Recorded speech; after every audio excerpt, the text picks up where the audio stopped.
ये अदालत तुम्हारी।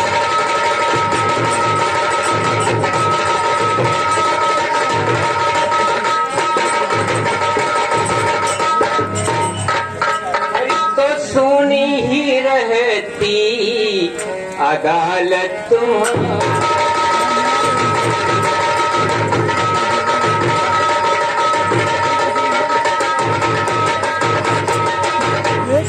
अरे गरीबों के दिल में हर जगह जान पाते, तो किस दिल से होती इबादत तुम्हारी।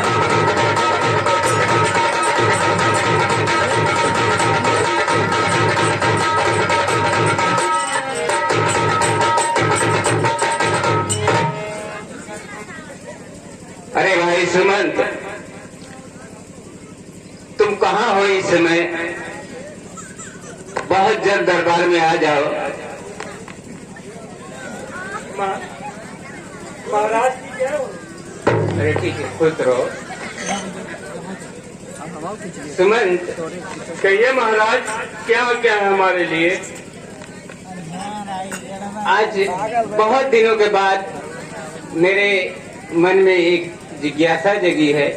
कैसे जिज्ञासा महाराज, हमें भी बताइए। सुमंत, मैं चाहता हूँ कि अब इस समय शिकार करने जाऊं। मेरे अंदर यही लालसा लगी हुई है। ये तो बहुत अच्छी बात है महाराज। तो मेरा एक काम कर दीजिए। कैसा काम महाराज, बताइए। अरे घोड़ा सजावा मंत्री तेरी या धनु ही हो। ठीक है महाराज। अरे घोड़ा सजावा मंत्री तेरी या धनु ही हो। बन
मंत्री, यही मेरी व्यवस्था तुम कर दीजिए। जो आज्ञा महाराज, मैं जा रहा हूँ। ठीक है, जाओ।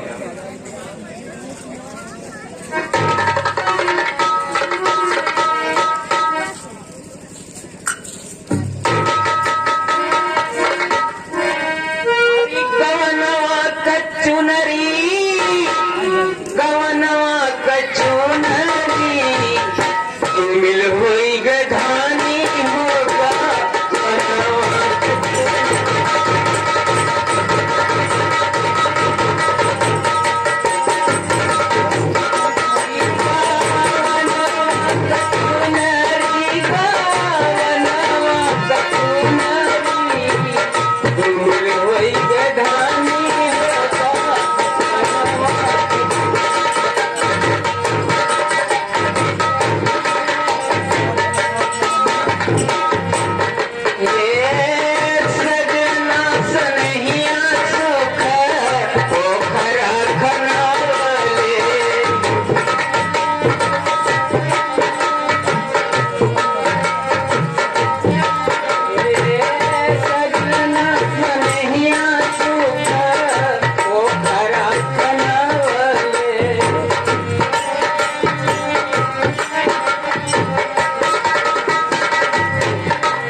माता पिता को उनको प्यास लगी है पानी लाने के लिए। थोड़ी ही दूर पर नदी है, मैं पहुंचने वाला हूँ।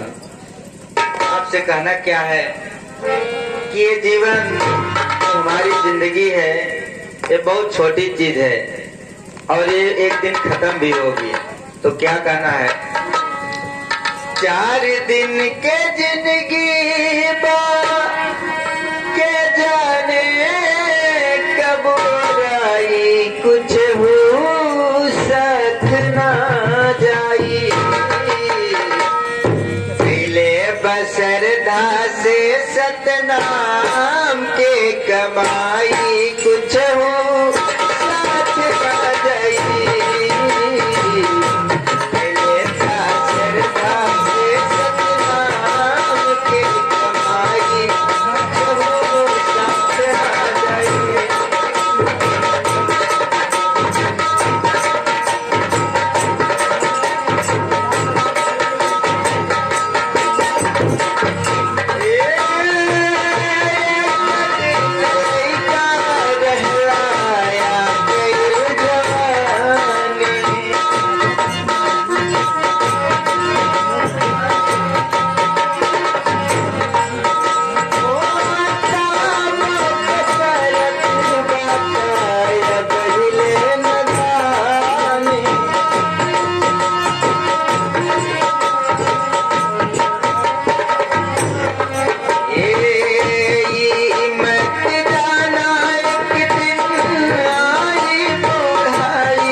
लेता करता से सतनाम के कमाई तो साथ न जाए।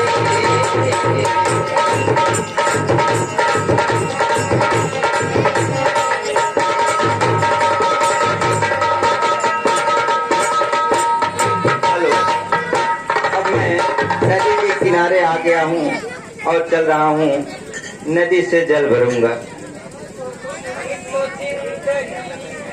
क्या रहा जिंदगी में, क्या रहा एहसास मर जाने के बाद।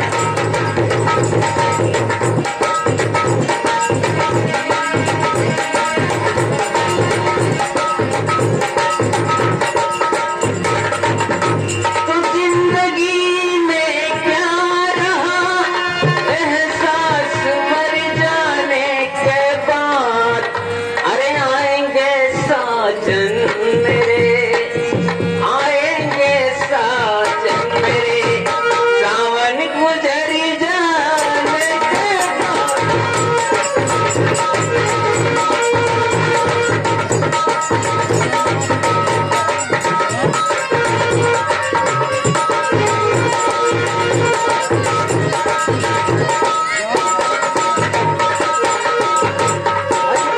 बापू जाती है कयामती, बापू जाती है कयामती, ओ जवां के जंग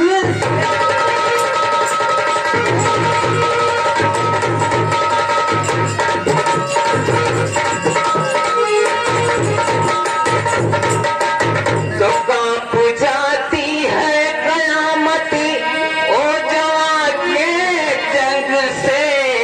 अरे रंग दिया इतिहास अपना, रंग दिया इतिहास अपना, जो लहू के रंग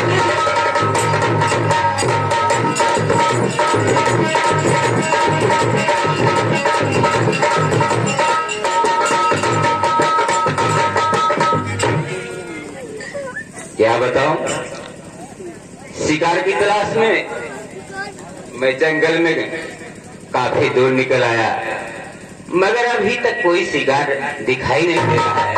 आखिर बात क्या है?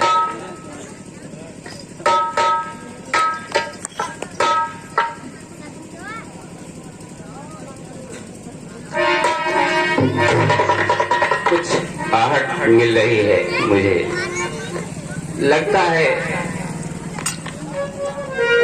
कोई शिकार पानी पी रहा है, और उसे मैं ऐसे नहीं मारूंगा, उसे सत्य दीवार से मारूंगा ताकि उसे जाकर के लग जाए। ठीक है, अब मैं सत्य दीवार से प्रहार कर रहा हूं।